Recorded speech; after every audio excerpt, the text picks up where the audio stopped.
who am I to get on social media? Who's going to want to watch me? Throw it out the window. What does that mean? You're not doing enough. I'm not going to just do what she's doing. I don't give a crap anymore, okay? So let's kind of back up here a second. Sure, I just wanted to be number one. Whatever.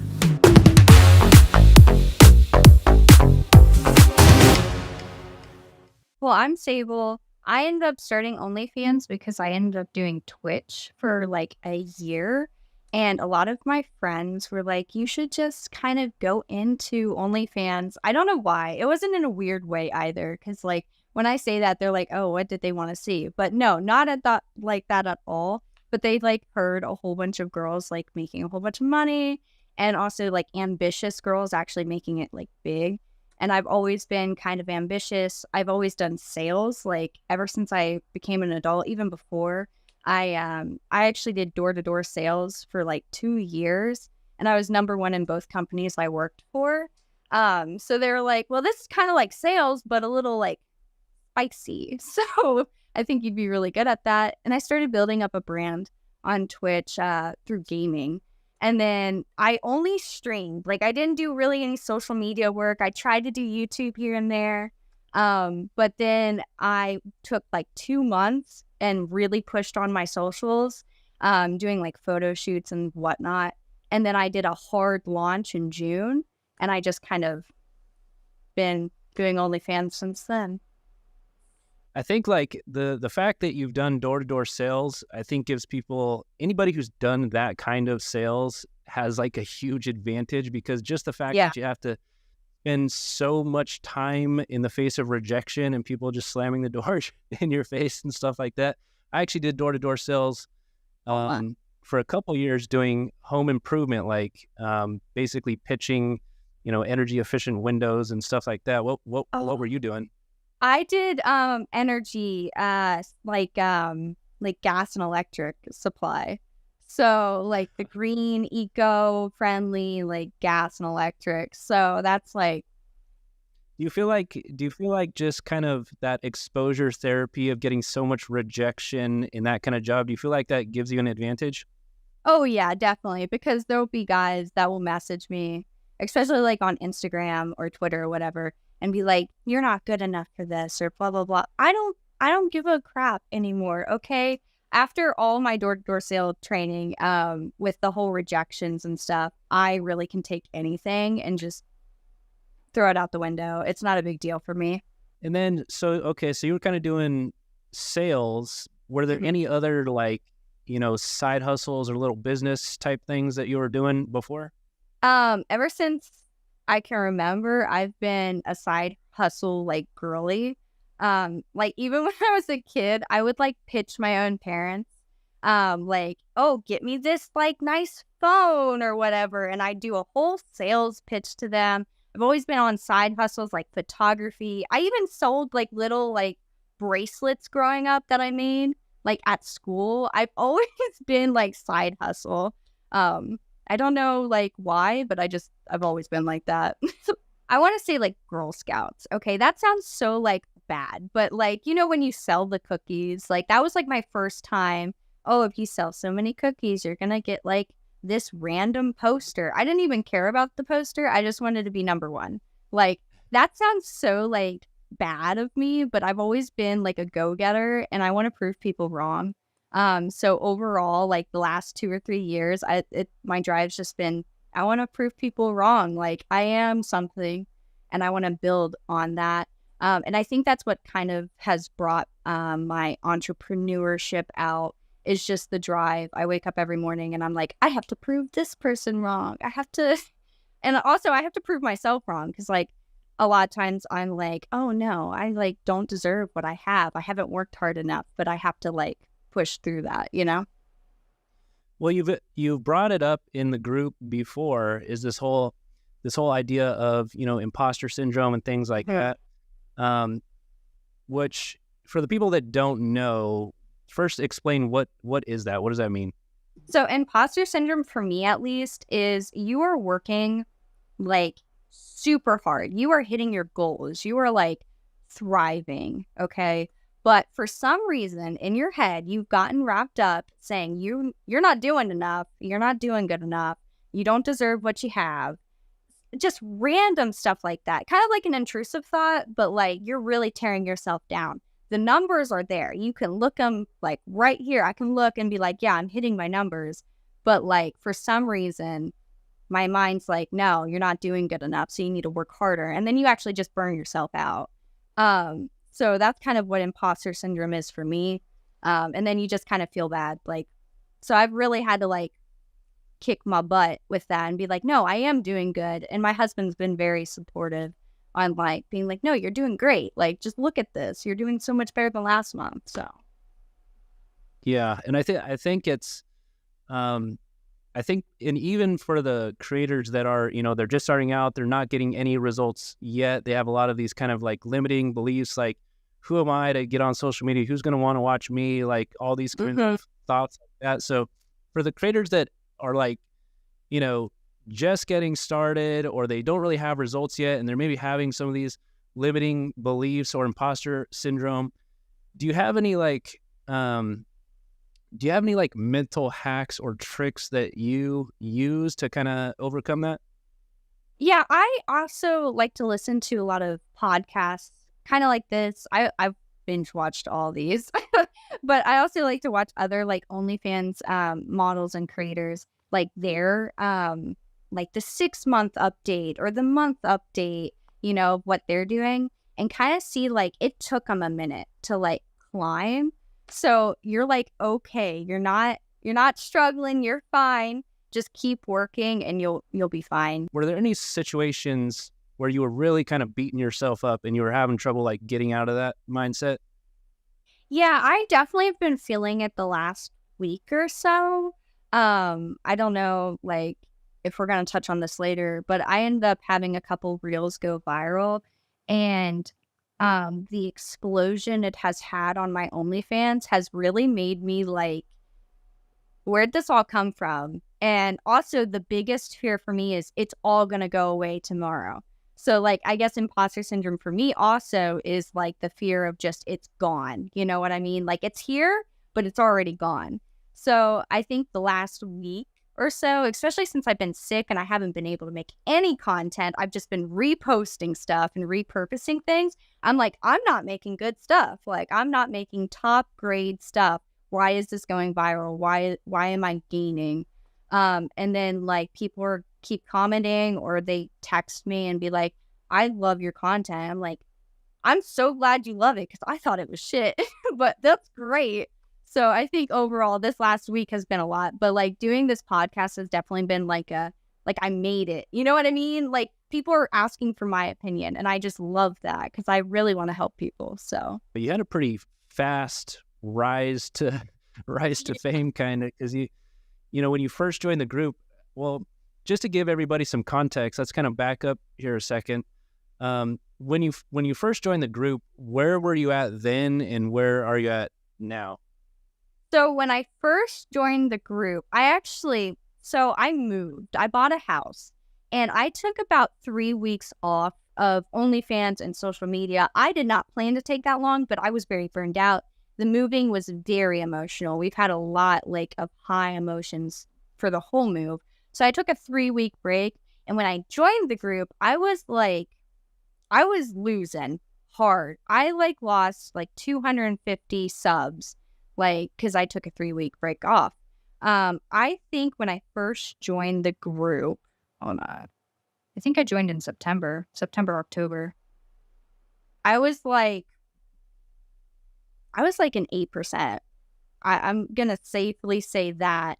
But I was around top like 1.8%, like before my break. And then I dropped down all the way to 8%.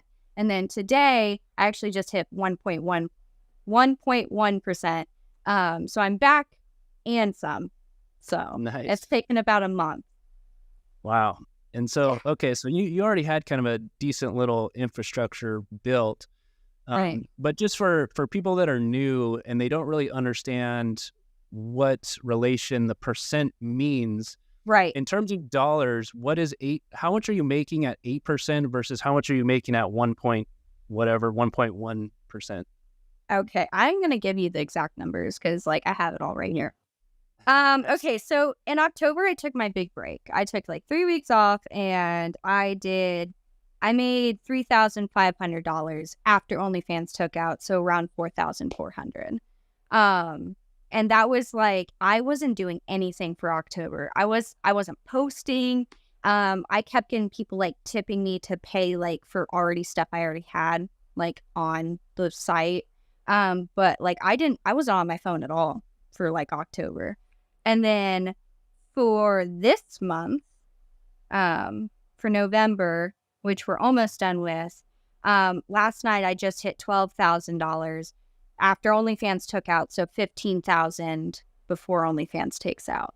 So it's it's been a big increase. But I was kind of close there before I even went viral on Instagram. I have a really, really strong work ethic.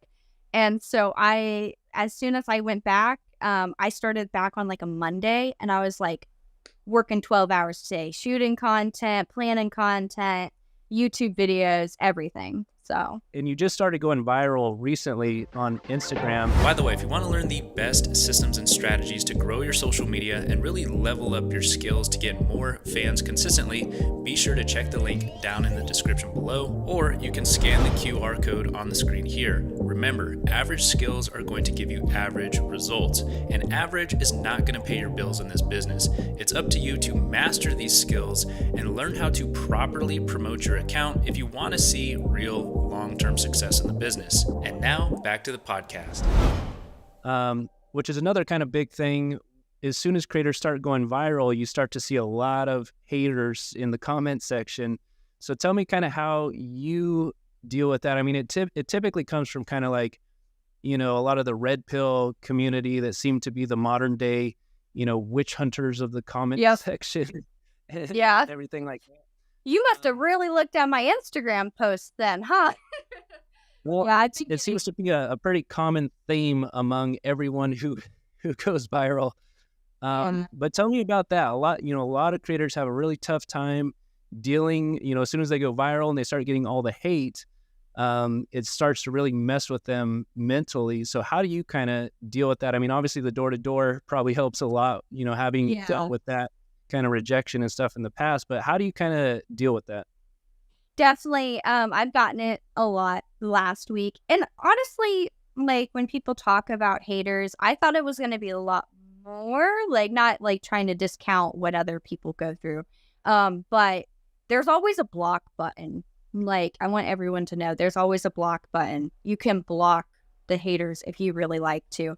I like to mess with them because I think it's fun. Because I can take it. Like I've done the door-to-door thing. I don't care what they're going to say to me. A lot of it is like, oh, you look like really young. And I'm like, I'm actually 21. Like a lot of them's like, oh, you're never going to look at this girl. She's wasted her life. You're never going to have a good relationship. You're never going to have a family. I'm married. I'm pretty happy. We just bought a house. He's been my number one supporter. And yeah, I don't know where that's coming from too, because like he's in a lot of my pictures. So I don't know why they're like, oh, she's just washed up and like she's never gonna get a man or whatever. Obviously, they've never seen me outside of that one post, and that's about it. I like to mess with them. I mean, that's just it's just how it is, and it brings more comments, which brings more traction if you think of it like that. So exactly. Well, it's always, whenever you have a post that's getting a ton of hate, you know that it's probably trending in the right direction. That one's going to make you a lot of money. Right. Yeah. So what do you think it is about OnlyFans creators that gets the red pill people so fired up? A lot of it is people are stuck where their parents were or their grandparents were. I think where it comes from is jealousy, because a lot of these guys are, they're on Instagram at 3, 4 a.m. just commenting nonstop on my posts. I mean, I don't know what they got going throughout the day, but they don't sound too good. Because the main thing is like, between all the hate and the ups and downs of social media, I mean, it's a pretty emotional roller coaster. Yeah. Mentally. How do you because one of the biggest things that comes up all the time on the pod and talking to everybody is like, going through these different phases of motivation, and especially when you're getting beat down all the time from, the algorithm, the social media channels beating you down, shutting down your accounts, doing all this stuff. And then you got all these, haters in your comment section, and there's like a lot of negativity. So how do you kind of like stay motivated and just keep pushing through all that? I was at the bottom, like 2 years ago, year and a half ago, right? I ended up becoming disabled. I have a chronic illness called POTS. Not the fun type of pot, but like, the chronically ill POTS. Basically, I pass out because my heart rate's always super, super high. It's always tachycardic. Like right now, I'm probably at 140 beats per minute just sitting here. So I was really, really low. I didn't have a job. I actually got fired from my job. I lost a lot of my family just because of emotional BS, basically. And I was just in bed rotting for like a year because I couldn't get out of bed without passing out. Hold on 1 second. Here you go. My cat's about to like freak his shit. So, but yeah, so I was at like the bottom. So I remember like when I'm feeling like kind of shitty, like yesterday, whatever, right? I just decide in my head, I'm like, I do a countdown. I'm like, I'm going to get out of bed in 5 seconds, right? Because I can. I used to be able to not do that. So I do it because I can. I was like, 2 years ago, I was like, this is going to be my whole life. It's just bed, just being in bed. That's my whole life. So now, looking back, I'm like, if I was thinking to myself right now, 2 years ago, I'd be like, why am I not up? Why am I not like pushing, right? Why am I not like getting what I deserve? If I can get it now because I couldn't get it then, like I'm going to get it now. You know what I mean? I hope that makes sense. Yeah, definitely. So when you're like, I don't know anything about that illness, but does it make you just tired, or does it make you like just unable to get out of bed, or like what actually happens? It's a lot. So I was in a wheelchair for a year and a half because it's postural. So like when I'm laying flat, my heart rate's like kind of normal. Like it's 80. Like that's high for like, just laying down, but it's normal, right? And then when you sit up, it goes up. So like it can go to 120 just sitting up. And then when you're standing, it can go to like 140. I can make it to like 190 beats per minute before passing out. Most people are going to the hospital at 120, 130 if they're just sitting down, and like my heart feels like it's about to explode. So basically, my whole body just freaks out. Like I'm nauseous a lot. Like this last week, I've definitely been flared up. It's still in remission, but I'm like flaring up. But like I'm nauseous a lot. I'm dizzy a lot. I pass out. I can hear my heartbeat in my ears. And I can actually count the beats in my ears. So, yeah, it's a big old mess. It feels like you're dying, but I'm living. I mean, it's pretty incredible that, because, with the amount of work that's involved in this game, which, by the way, for the average person, the average person's perception of OnlyFans is that if you meet an OnlyFans girl on the street, you kind of just assume that, oh, they're making so much money and they don't want to work. They just dance around a little bit. Right?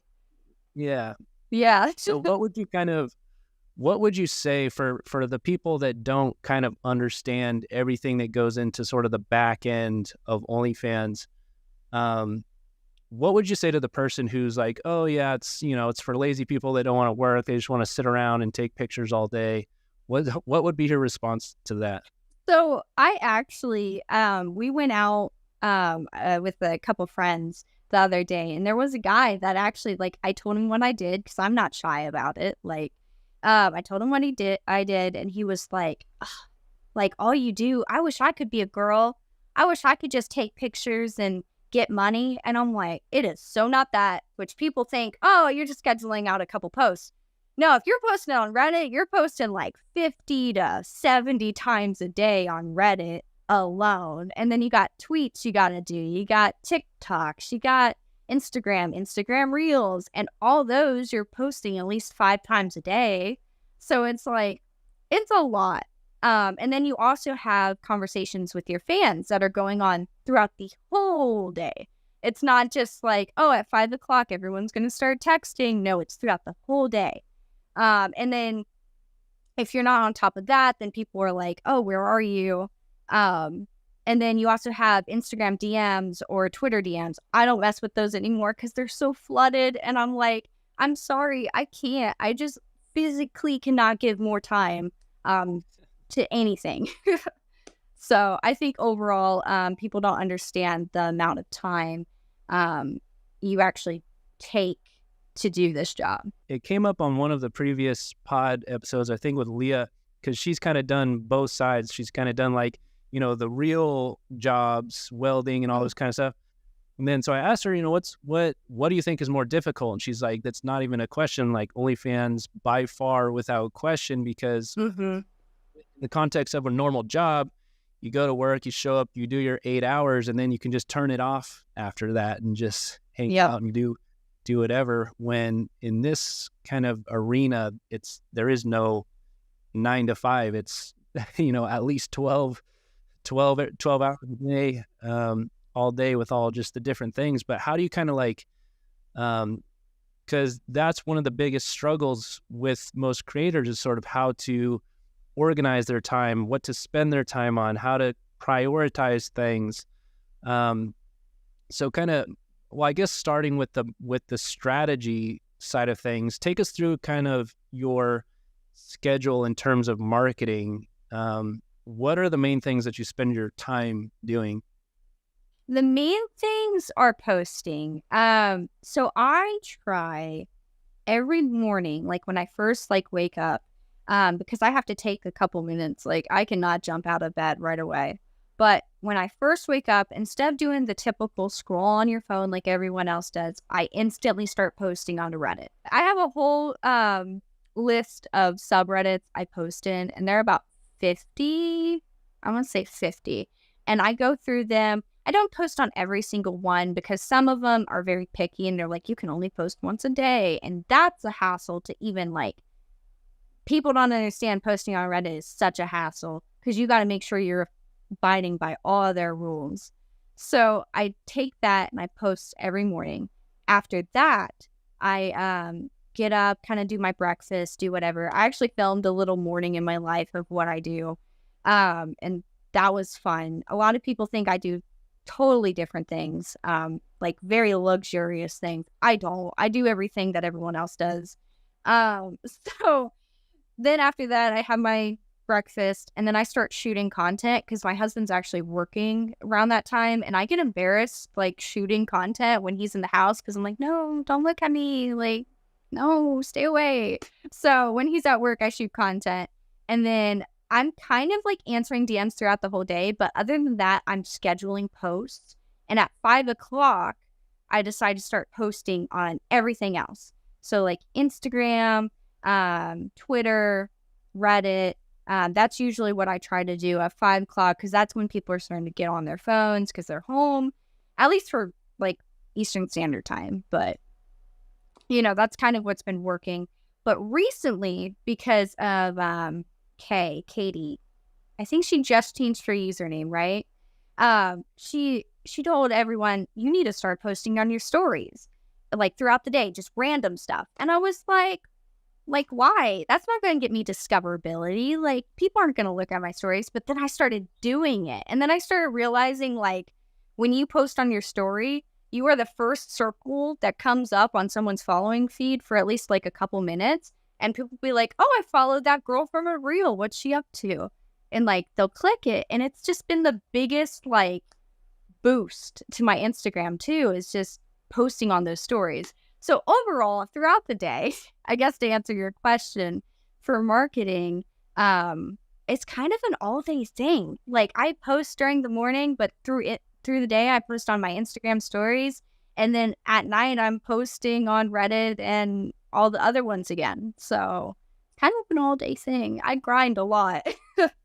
Between all the different stuff, right? Reddit, Twitter, Instagram, TikTok, you know, all these things. What would you say is like, if you could only do one, what would you say is like the biggest driver of fans to your page? It's really hard to choose just one because it used to be Reddit. How I actually started doing OnlyFans, which I suggest to everyone, is take 2 months beforehand and go ham on every single social media platform. And then 2 weeks before you launch your OnlyFans, then start saying, oh, I'm thinking about doing an OnlyFans, blah, blah, blah. Used to be Reddit, right? I used to get so many fans from Reddit, but then they had like this Reddit blackout, I guess you would call it, where all these subreddits were kind of like gone for some reason. So that kind of died. But then it took me a while to find another one. Twitter was doing really good, but now Instagram has been everything for me. Like, I've ended up going from 1,000 followers to 20,000. I just hit 20,000 followers, and it's been a whole week since that's happened.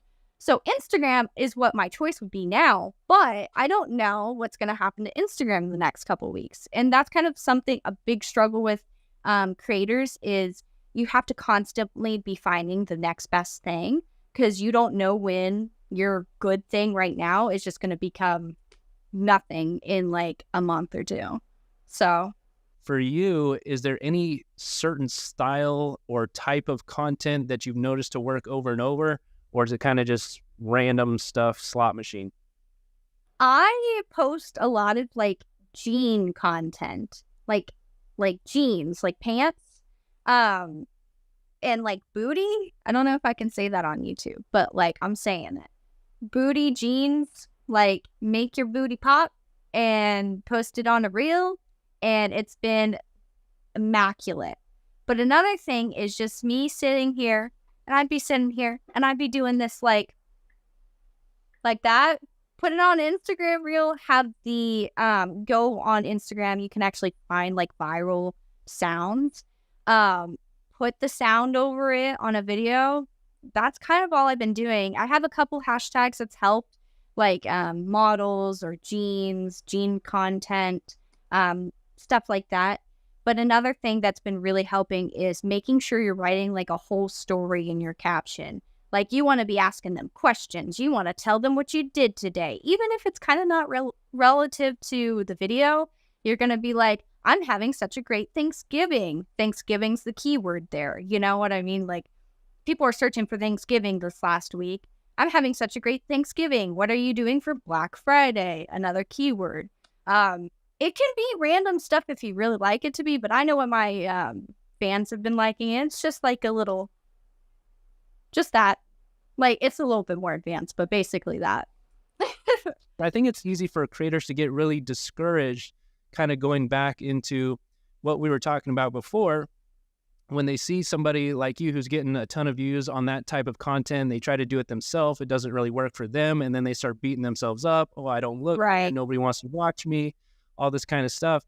And I think people need to kind of realize that it doesn't have anything to do with, you know, you don't look under this or whatever. It's just certain styles just click for certain creators. And so before you even start, you need to go into it kind of with the mindset of, okay, I'm not going to just do what she's doing, and then if that doesn't work, it doesn't work. No, you need to go into it like, okay, I'm going to test 100 of these different styles, and maybe one or two of them will kind of fall into place. Did it kind of work like that for you? Did you have to test a lot of stuff first to kind of figure that out, or did it just kind of work? I never really tested out any other like niches because I kind of already built a brand up before I launched. So I always wanted to stick with the girl next door niche ever since then because it worked for me first try, I guess. But I also did Twitch, so I had a little bit of a background in like, you know, I'm a gamer girl, and that didn't work. That, you know, for me, it didn't work because I don't do like the makeup. I don't understand makeup. I had my friend just try to help me do my makeup, and we don't understand it. So, so I can't do the e-girl. Like, I want to do the eyeliner. Like, oh my God, those girls look so pretty with like their super like cat eye eyeliner and like makeup. I can't do that. So that niche did not work out for me at all. So I guess I did try that one. Another big topic that comes up all the time is your actual setup. So I'm curious about, you know, the actual things that you're using. Like, do you have multiple phones? Do you go, how do you actually go about creating videos? Are you filming those in app? Are you using CapCut? Are you, filming on your camera roll? Or what's kind of like your actual process and devices and, stuff like that? I think I'm a hot mess. I think that's kind of how it is. I have one phone. It has cracks on the screen. It's not a big deal. I don't like to buy stuff if my stuff is still working. So I just have one phone. It kind of needs more storage, so I'm going to update that. I have one tripod. I have like 2 lights that were from Walmart. And I do have like Airbnbs booked every now and then for like super big lingerie photos for my OnlyFans. But other than that, I'm kind of a hot mess. I just film what I want to film. I keep it very natural. I keep it very authentic. I'm very authentic with my stuff. I like to film on Snapchat just because my camera like is really weird, like on my actual phone. Like it's weird for some reason, but it looks really good on Snapchat. So I film on Snapchat and then I take it over to the to like Instagram and I cut it down. But other than that, that's kind of what I do. And then I do CapCut for like my OnlyFans content. If I'm filming so much, then I cut it all and edit it all on CapCut. But I think it's important because I think a lot of people sort of overthink or overcomplicate the process. For the people that are not in the United States, it's a little bit different because a lot of them, right, they're trying to hit a U.S. market and stuff like that, which is understandable. But that's just one thing that just comes up over and over and over again is I need a proxy, I need a SIM, I need 1,000 different phones and all this stuff. So I like asking that question because it's usually the same answer. I don't use proxy. I don't use a million phones and all that stuff. So now you recently started your YouTube channel. With your current YouTube strategy, do you have a kind of path or a strategy in mind of what you're going to be doing with that channel? Yeah, I want to grow it mostly because I want to help other creators. I don't want to just sit on what I know. You know what I mean? Like, I don't want to sit here and know what I know and not be able to give it to others because I feel like that's just a waste. Like, I can't just hoard all this knowledge. So the big thing for my YouTube is I want to do just educational OnlyFans content, but also like try on hauls and vlogs and like what I did today.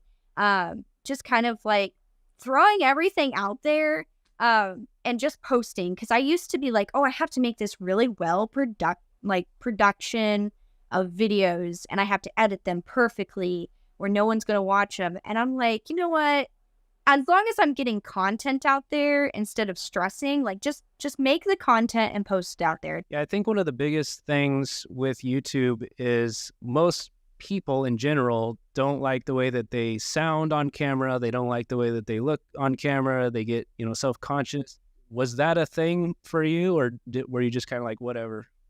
So because I did Twitch for so long, I do not like the way I sound. I used to have a microphone that like kind of changed my voice, and like I like that voice, But then I lost that microphone, and so I couldn't use that microphone anymore. So I had to get used to my natural voice.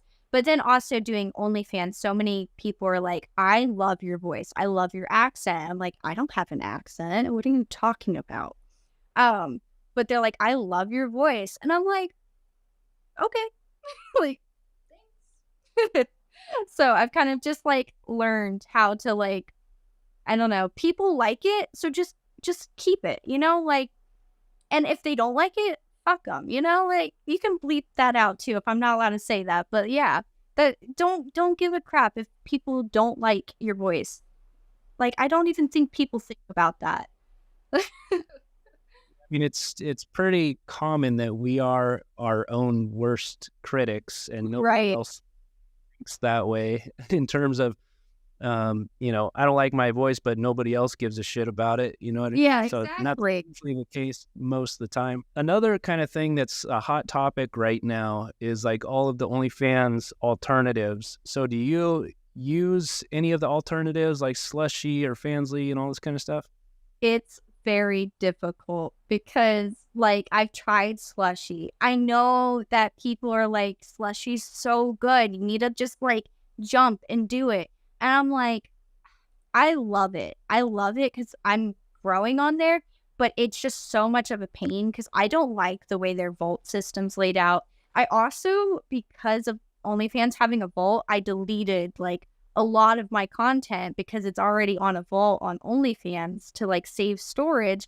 So now it's like I have to refilm or like get a whole bunch of new content for this platform. I can't just repurpose what I've already used on OnlyFans. So that's been a mess.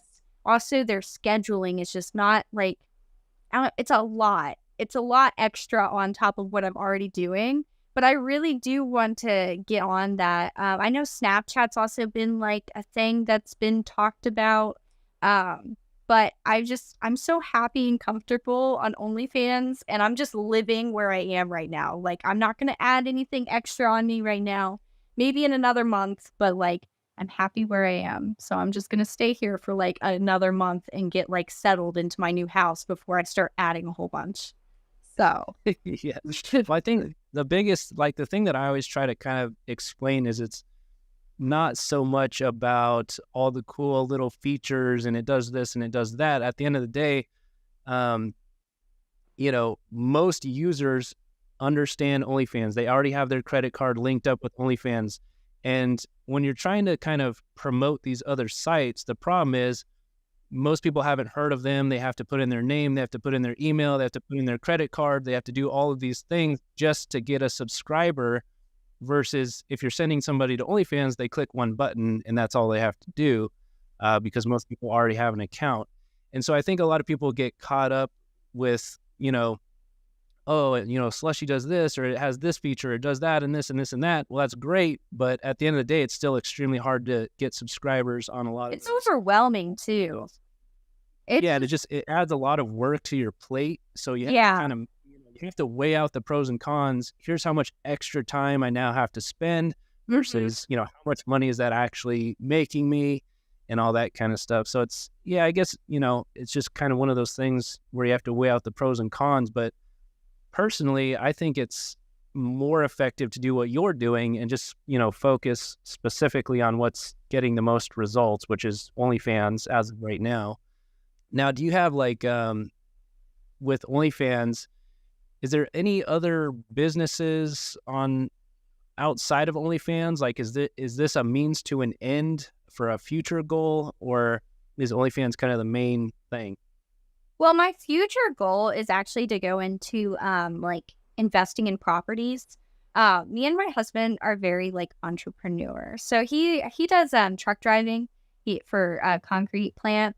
So he is like, he's not gone a lot right now, but in spring he's gonna be gone like a lot because it picks up. So we're very like, we don't want to be doing the full grind all our lives. So we want to start investing into some properties. Right now, the market's crazy. I can't believe we bought this house. Like, it's just crazy. But eventually, the end goal, the retirement goal, is to own a couple properties, or be flipping properties. It just kind of depends on where we want to go. I'm still thinking about getting my real estate license, but because of the success I've had from OnlyFans, if I wanted to do real estate, I'd be taking probably a pay cut. So there'd be like no real point to do it, because OnlyFans is just fun for me. Like, it's different every day. I can go wherever and be wherever.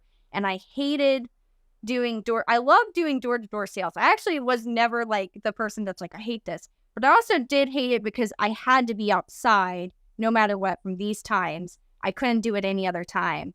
And I don't like to be controlled like that. I'm a free-spirited person, so. Right. Gotcha. Okay, cool. So what I'll do, I'll have your YouTube and stuff linked below. What are kind of the best social channels for you? The best ones, like if any like other creators want to get a hold of me, would be Twitter, because those DMs are dry. So I don't like, now I'm saying that, and like people are going to be messaging me like crazy probably, but the guys haven't found my Twitter DM. So if you're like a creator and you want to talk to me, Twitter. But yeah, Instagram.